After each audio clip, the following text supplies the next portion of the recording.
Hi అందరికీ నమస్కారం. This is welcome to my channel. ఈరోజైతే మన జీవితంలో ఒక ముఖ్యమైన వ్యక్తి గురించి మనం మాట్లాడుకుందాం. ఎవరు అంటే రైతు. రైతు అసలు ఎన్ని కష్టాలు పడతాడు, ఎన్ని స్ట్రగుల్స్ పడతాడు. మనం తినే ప్రతి మెతుకు వెనకాల వాళ్ళ కన్నీటి గాథలు ఎన్నో ఉన్నాయండి. రైతులు కన్నీటి గాథలు ఎన్నో ఉన్నాయి. అవన్నీ మనం తెలుసుకోవాలి. వాళ్ళకి మనం కృతజ్ఞతలుగా ఎప్పుడూ ఉండాలి. ఎందుకంటే చాలామంది రైతులు ఇప్పుడు ఆత్మహత్యలు చేసుకుంటున్నారు. ఎందుకు అంటే దాని వెనకాల అసలు ఎంత కష్టం ఉంది, ఎన్ని కష్టాలు ఉన్నాయి, అవన్నీ మనం గుర్తించగలిగితే చాలా బాగుంటుంది అనుకుంటున్నాను. రైతు అంటే ఎవరు అంటే అన్నదాత, అంటే మనకు అన్నం పెట్టే అన్నదాత అనమాట. రైతు కష్టజీవి, సుఖపడలేని జీవి. ఇతరుల కళ్ళల్లో తను ఆనందాన్ని చూసుకొని బ్రతికే ఒకే వ్యక్తి రైతు అనమాట. రైతు ఏంటి అంటే తను తను కడుపు నింపుకోవడానికి తనే కష్టపడతారు, ఇతరులు కడుపు నింపడానికి కూడా తనే కష్టపడతారు.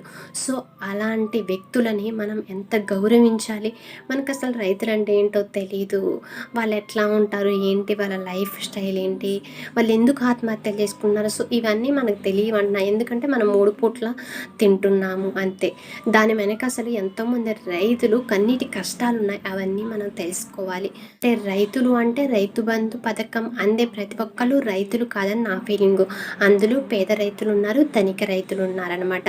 ధనిక రైతులకి వాళ్ళకి ఆస్తులు ఉంటాయి, 5 ఎకరాలు 10 ఎకరాలు ఉంటాయి. సో అలాంటి వాళ్ళకి ఈ రైతు బంధు పథకం కింద ఏదైతే సహాయం వస్తుందో అది వాళ్ళకి అవసరం లేదని నా ఫీలింగ్.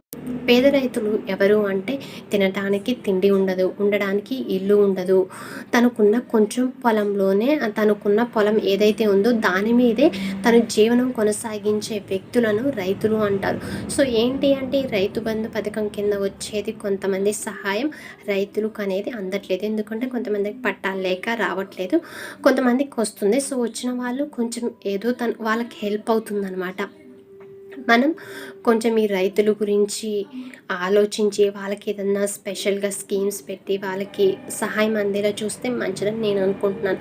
ఎందుకంటే మనందరూ కడుపులు నింపడానికి వాళ్ళు కష్టపడుతున్నారు.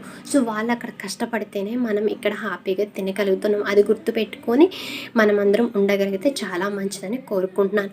ఇంకొకటి ఏంటి అంటే రైతుకి 1 ఎకరం 2 ఎకరాలు ఉంటుంది. సో దాన్ని పండించడానికి ఏం చేస్తాడంటే తనకున్న మనీ మొత్తం ఆ పొలం మీదే పెడతాడు. అది చాలా అప్పులు తెచ్చి పెడతాడు.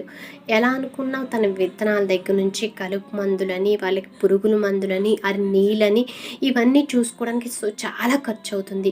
ఈ ఖర్చుతో పాటు ఏంటి అంటే తను 24 గంటలు కష్టపడి ఆ పొలానికి ఏదైతే ఉందో దానికి ఎంత కష్టపడతాడంటే తిండి మానేస్తాడు, నిద్ర మానేస్తాడు, వానని ఉండదు, ఎండని ఉండదు, ఇవన్నీ చూసుకోకుండా ఎంతో కష్టపడతారనమాట. అంటే నా పొలం నేను పండించాలి, నా కుటుంబాన్ని చూసుకోవడానికి ఇది ఒక్కటే ఆధారం.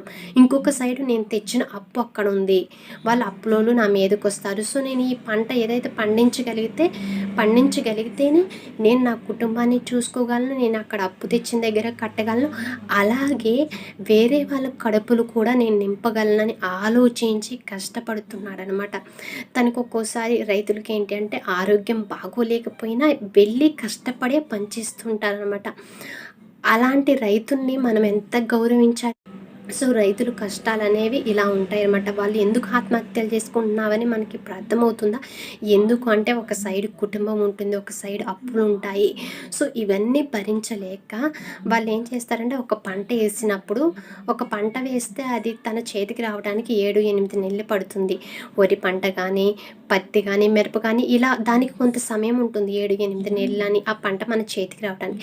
సో ఆ పంట మన చేతికి రావడానికి ఆ రైతు ఈ ఈ ఇన్ని నెలలు ఉంటాయి, ఇన్ని నెలలు తను ఈ పొలం ఒక్కటే తనకు ఆధారం కాబట్టి దాని మీద కష్టపడి అది చూసుకోవాలన్నమాట. నేను ఇన్ని నెలలు కష్టపడితేనే నా పంట చేతికొస్తుంది, నేను నా కుటుంబాన్ని చూసుకోగలను, అప్పులు కట్టగలను అని మైండ్లో వాళ్ళకి ఒకటి ఉంటుందన్నమాట. మన కొంచెం ఏదైనా ఏ పంట వేసినా కానీ అది రావడానికి 6-7 నెలలు ఇట్లా పడుతుందన్నమాట. ఇన్ని నెలలు తను అన్నీ మానేసి ఈ పొలం ఒక్కటే కాబట్టి తనకు ఆధారం, తను ఆ పొలం ఒక్కటే చూసుకోవాలి, తనకి వేరే సోర్స్ ఏమీ లేదు బ్రతకడానికి, ఇది ఒక్కటే కాబట్టి. సో దీన్ని పంటని నేను మంచిగా చేసుకోవాలి, నేను పండించుకోవాలి అనే మైండ్ థాట్‌లో వాళ్ళు ఉంటారు. సో, ఆ పంట పండిస్తారన్నమాట. పంట చేతికి ఏమవుతుందంటే కొంతమందికి పంట పండుతుంది. పంట పండే సమయానికే పంట వచ్చింది. అదే పంట బాగా పండింది అని ఆనందపడే లోపులోనే వరదలు రావటము, లేకపోతే పంటకి పురుగులు పట్టటము, ఇలా పంటలు వరదొచ్చి పాడవటము ఇలా అవుతుంది. ఇదంతా కాదు, పంట వచ్చేసింది హమ్మయ్య!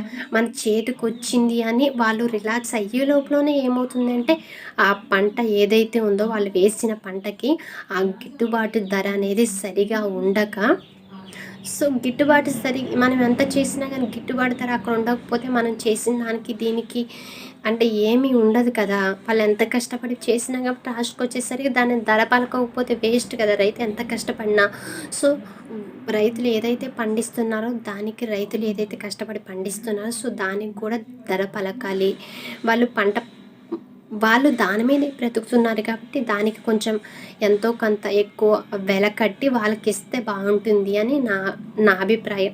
అందుకే ఇలా జరుగుతున్నాయి కాబట్టి రైతులు ఆత్మహత్యలు చేసుకుంటున్నారు. సో, అవన్నీ మనకు తెలీదనమాట. మనం 3 పూటలు తింటున్నామా, హ్యాపీగా ఉంటున్నామా అని చూసుకుంటాం గానీ, ఒక్కరోజు కూడా తినేటప్పుడు ఇది మనం తింటున్నాము.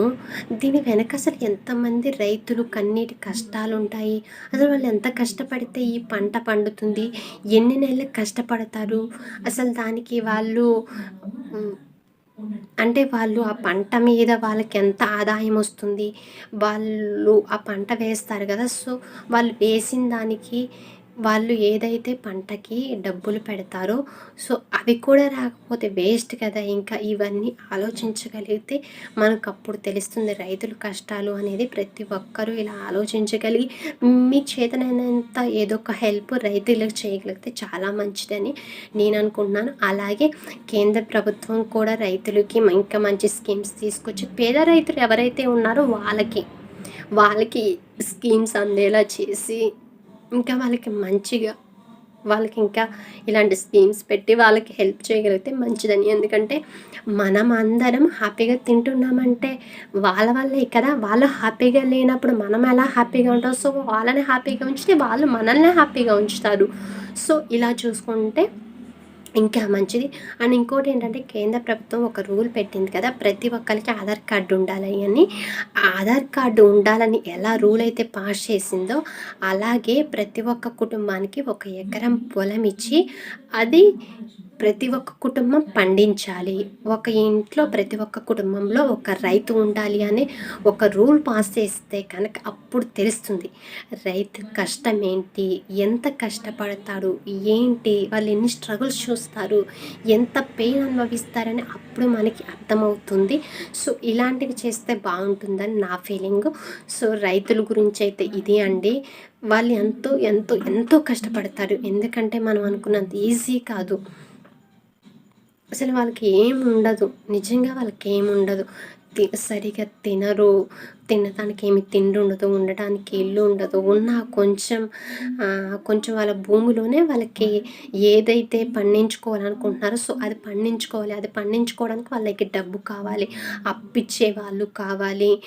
ఇంకా అప్పిచ్చే వాళ్ళు లేక, వాళ్ళ దగ్గర డబ్బులు లేక కొంతమంది ఇలా కూడా ఆత్మహత్యలు చేసుకున్నారు. సో, ఇలా జరుగుతున్నాయి. సో, రైతులు అనేవాళ్ళు ఆత్మహత్యలు చాలా జరుగుతున్నాయి. ఇన్ని కష్టాలు ఉండబట్టే వాళ్ళు ఆత్మహత్యలు చేసుకుంటున్నారు.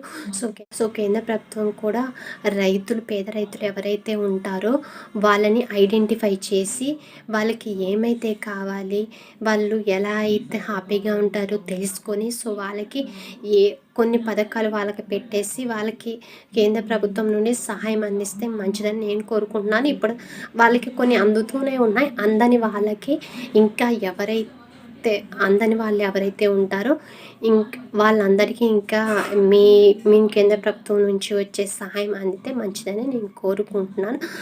సో, ఇదండి ఈరోజు. ఈ వీడియో గనుక మీకు నచ్చినట్లయితే తప్పకుండా లైక్ చేయండి, షేర్ చేయండి. అలాగే లేటెస్ట్ అప్డేట్స్ కోసం నా channel subscribe. This is Siri keep smiling. By by.